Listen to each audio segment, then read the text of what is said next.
Oi galera, tudo bem com vocês? Eu sou a professora Valéria Guiar, e nesse semestre, nesse módulo, vou trabalhar com vocês a disciplina de Educação Socioambiental, tá? Sou egressa do IFRO e acredito muito na nossa instituição e acredito também muito em vocês e espero que nesse semestre nós possamos aprender várias coisas em conjunto, tá bom? Apesar de ser em atividades remotas ainda, no estilo modular, mas eu acredito que essa troca aí de conhecimentos pode ser muito boa mesmo assim, apesar das nossas dificuldades, né?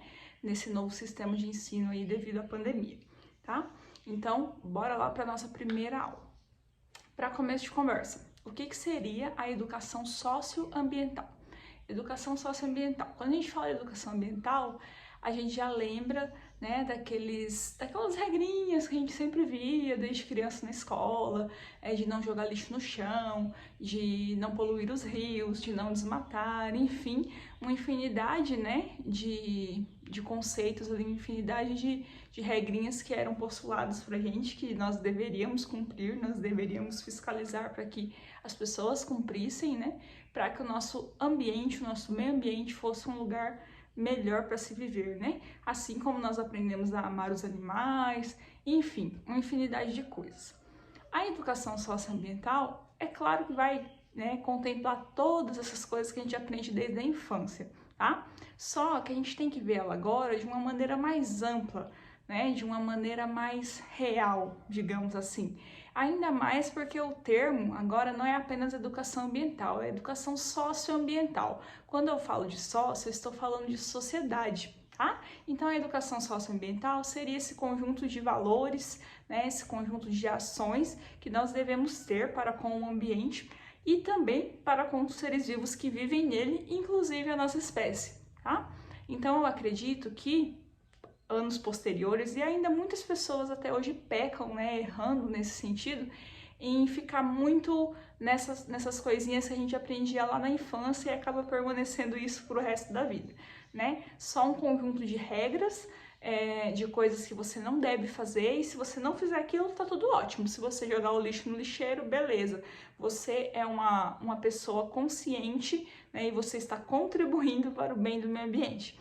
E não é bem por aí, não é tão simples assim, tá? Então agora nós vamos ver essa educação ambiental, a educação socioambiental, de uma maneira mais ampla, de uma maneira mais complexa, e vocês vão perceber que ela está interligada com tudo, inclusive com a minha vida, com a vida de vocês, com a vida de todos os indivíduos da nossa espécie. Na verdade, nós, né, seres humanos, somos grandes protagonistas aí, para se essas ações, esses valores da educação socioambiental vão ou não vão acontecer, tá? Então nós somos aí praticamente peça-chave, peça fundamental para a educação socioambiental. E antes, na maioria das vezes, nós não víamos assim, não nos ensinaram a ver assim. Tanto que se eu pedir para vocês fazerem um desenho da percepção que vocês têm de meio ambiente, se vocês chegarem numa turma de ensino fundamental ou até mesmo de ensino médio e pedirem para eles fazerem um desenho da percepção que eles têm do meio ambiente, vocês vão ver que eles vão desenhar uma natureza selvagem, cheia de árvores, né, cheia de verde, com algum animal, se eles conseguirem desenhar, a diversidade de plantas, diversidade de animais.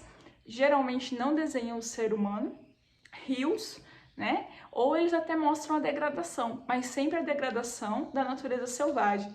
Então, na maioria das vezes, né, nós não nos colocamos dentro desse ambiente. E o que seria esse meio ambiente? O que seria de fato um meio ambiente? Como que eu deveria perceber o meio ambiente se não é assim, dessa forma que nós acabamos percebendo desde muito pequenos e vamos reproduzindo isso e seguindo em frente como se tudo estivesse muito bem, né? Meio ambiente é o lugar onde nós vivemos. Meio ambiente é onde se vive, ambiente. Inclusive o termo é até considerado redundante por muitos autores, porque meio já é aquele espaço onde você está inserido. E ambiente também é o lugar onde você está ali inserido.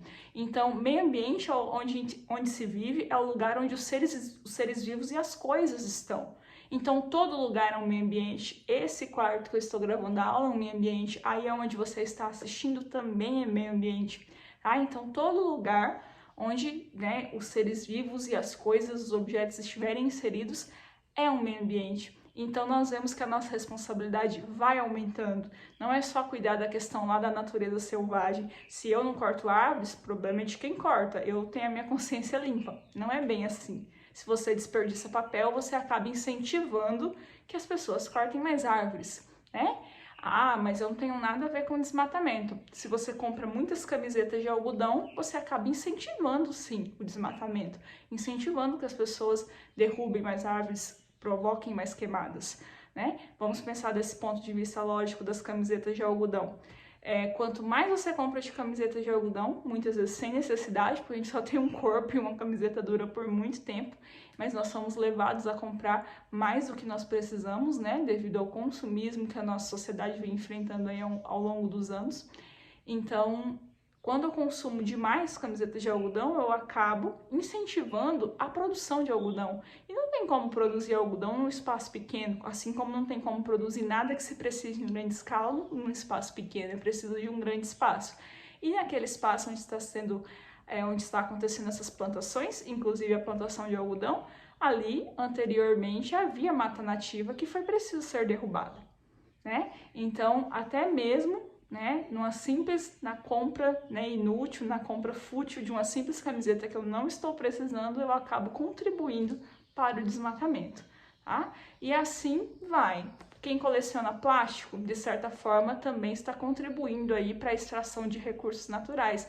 Para fazer o plástico é preciso de petróleo, né? Petróleo é um recurso natural e não é um recurso natural renovável, ele pode acabar, né? E devido ao petróleo e o seu valor, né, nós vemos aí que existem tantas guerras aí entre países, né, e acontece várias coisas bem ruins para a população desses locais, né, pessoas que estão fugindo, tentando escapar daqueles locais onde elas já nem conseguem mais viver devido aos conflitos que acontecem ali de maneira muito frequente, né, e isso também é uma responsabilidade nossa. Né? Não é só o que está acontecendo de ruim para o meio, o que acontece de ruim para as pessoas devido à degradação do meio também é uma responsabilidade nossa.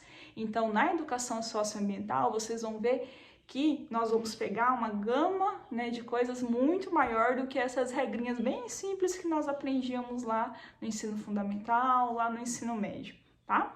Para isso, a gente vai analisar um esquema que depois eu vou colocar aqui na tela para vocês verem, tá bom? Vou colocar as palavrinhas.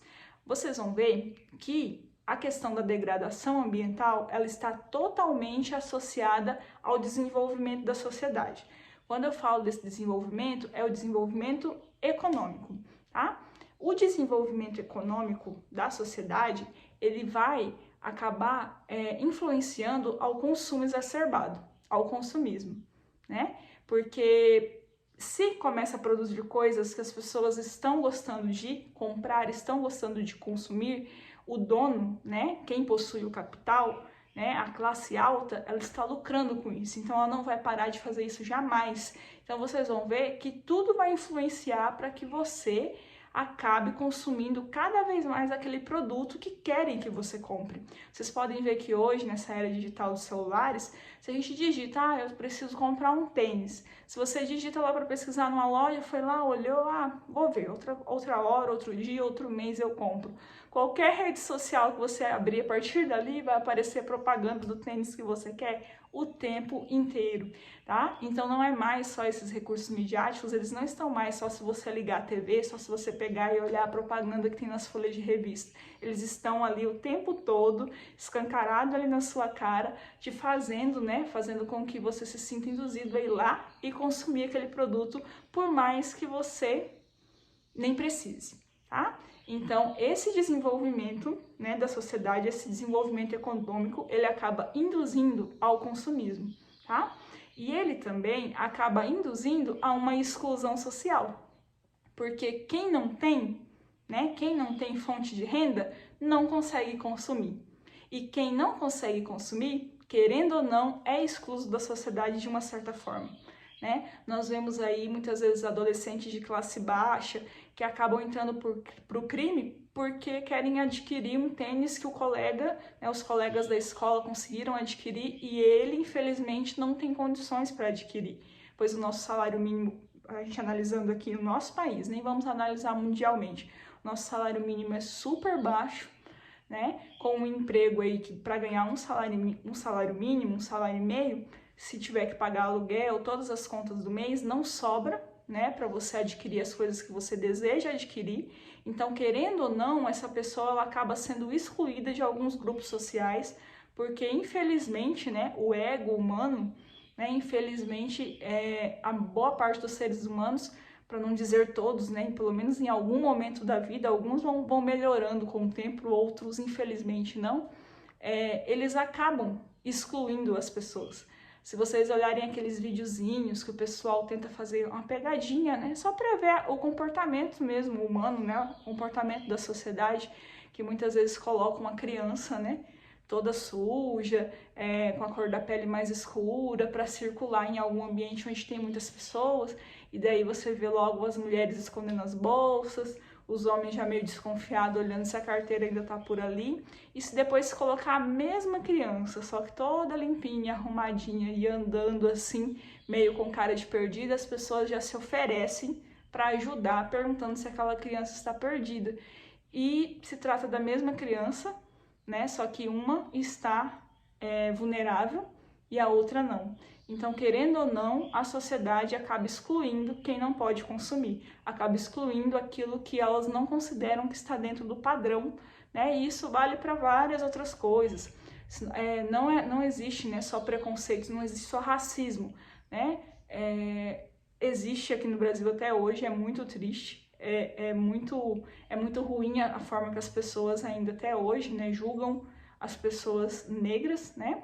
Ainda mais porque no nosso país boa parte, né, a maior parte é negra ou parda e mesmo assim existe um preconceito muito grande. Mas não é apenas o racismo, né? Existem esses preconceitos por questão de classe social, existe preconceito pelo biotipo da pessoa, pelo corpo da pessoa. Vocês podem reparar algo que também é bem comum.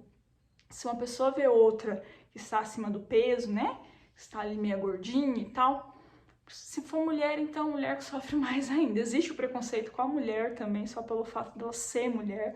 Muitos não acham que ela é capaz, muitos não acham que ela está dizendo coisas certas pelo fato dela ser mulher. Muitas mulheres tentam falar sobre algo e a voz dela é barrada pela voz de um homem, repetindo a mesma coisa que ela já sabia, né? Mas é como se a voz da mulher não valesse, né? Infelizmente ainda tem muito machismo.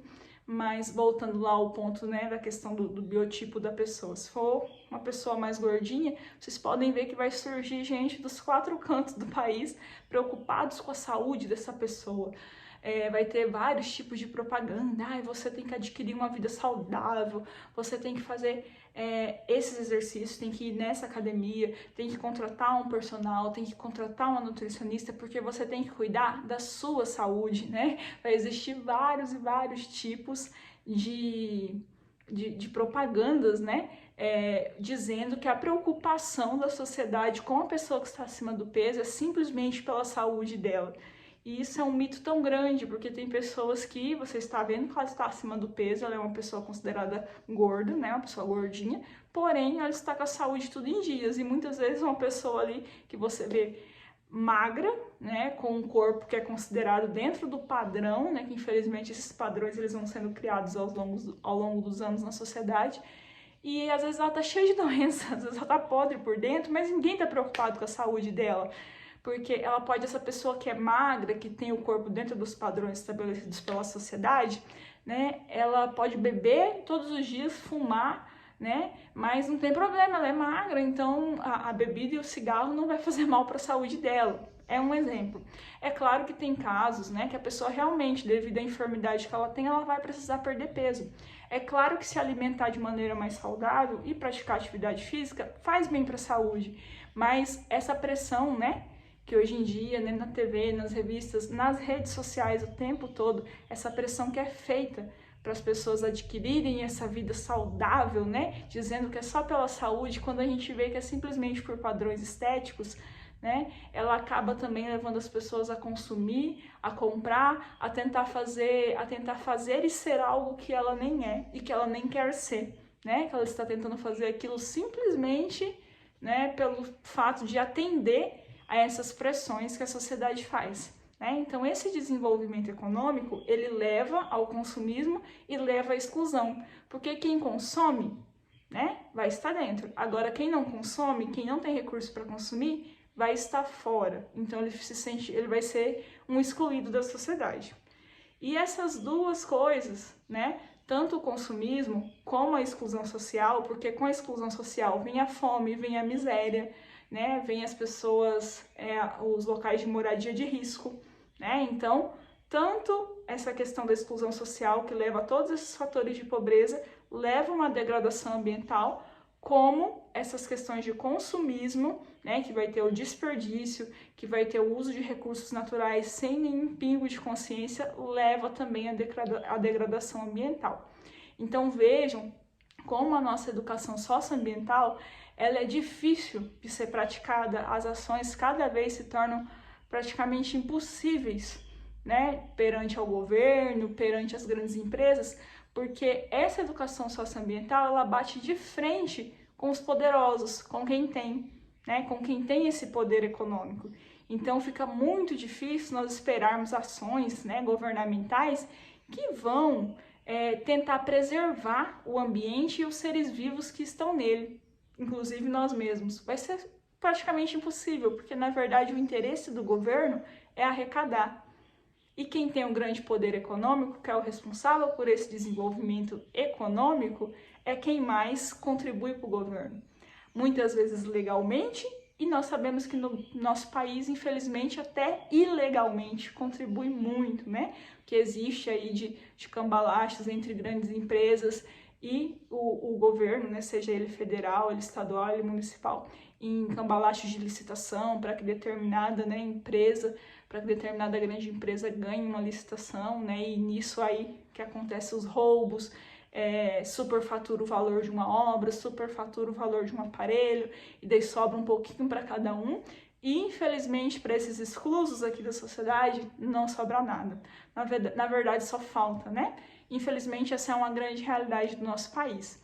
E daí quando nós tratamos dessa questão de exclusão da sociedade, a gente já vê esses grandes problemas sociais que vão influenciar na educação, né? Uma criança que vive numa situação de vulnerabilidade, que não se alimenta bem, né? Que muitas vezes até passa fome, ela também, dependendo do local que ela vive, que não vai ser um local muito bom, né? Nós sabemos de acordo com as consequências aí, não vai ser um lugar bom, é um lugar também que muitas vezes deixa ela mais vulnerável a determinadas doenças, né? Determinadas parasitoses, porque o local geralmente não tem condições básicas de saneamento básico. Então nós vemos que a nossa educação socioambiental, ela engloba tudo isso.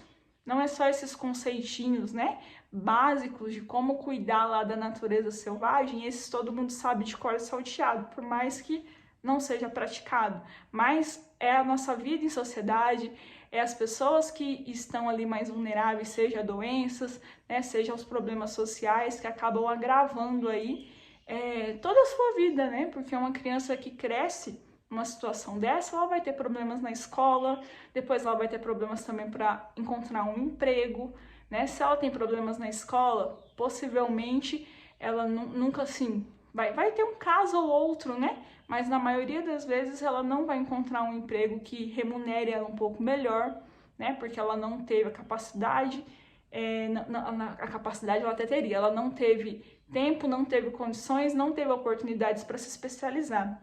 Aí nós vamos ter sempre casos aí isolados, né, de pessoas que mesmo numa situação dessa, mesmo assim conseguiram se destacar devido ao seu talento, ou porque alguém encontrou, né, essa pessoa e ela conseguiu fornecer uma ajuda ali que foi a base, né, ou até mesmo por si próprio mesmo, aquela pessoa teve uma ideia boa e começou ali aos poucos e depois conseguiu evoluir, mas são casos isolados na sociedade, nós vemos que a grande maioria, infelizmente, vivem nessas situações de risco, tá? Essa foi uma introdução para a nossa disciplina, para que vocês possam refletir mais sobre a educação socioambiental de uma maneira um pouquinho diferente, né? Para que nós não fiquemos assim, fechados àquela visão que a gente aprendeu desde pequeno, que é muito pequena, né? Que é muito limitada. E para que nós percebamos que a educação socioambiental ela é muito mais ampla e os problemas dela são muito maiores, né? São muito mais numerosos e que nós podemos fazer a nossa parte com coisas simples. porque se nós formos esperar, como já comentado antes, né, atitudes de grandes empresas ou até mesmo do governo, nós podemos até conseguir, né, algumas coisas, sim, tem empresas que já estão se conscientizando, né? Nós vamos ter aí, encontrar exemplos aí de empresas que já estão tentando adotar práticas mais sustentáveis, até porque essas grandes empresas também precisam de muitos recursos naturais para continuarem, né, produzindo seus produtos aí, para elas continuarem lucrando. Então, já tem muitas empresas que adotam ações sustentáveis, porém, né, ainda é um número muito pequeno para os grandes problemas ambientais que nós temos aí, vemos nos nossos noticiários cotidianamente, tá bem? Fiquem atentos às atividades do AVA, em caso de dúvidas podem me procurar e até a próxima aula. Eu vou deixar mais alguns links aí de vídeos de terceiros, né, de outros professores aqui do YouTube e até mesmo de algum ou outro canal que tenha algum vídeo interessante que seja importante para a nossa disciplina. Não deixem de assistir todos os vídeos, fazer todas as atividades, tá? E até a próxima aula.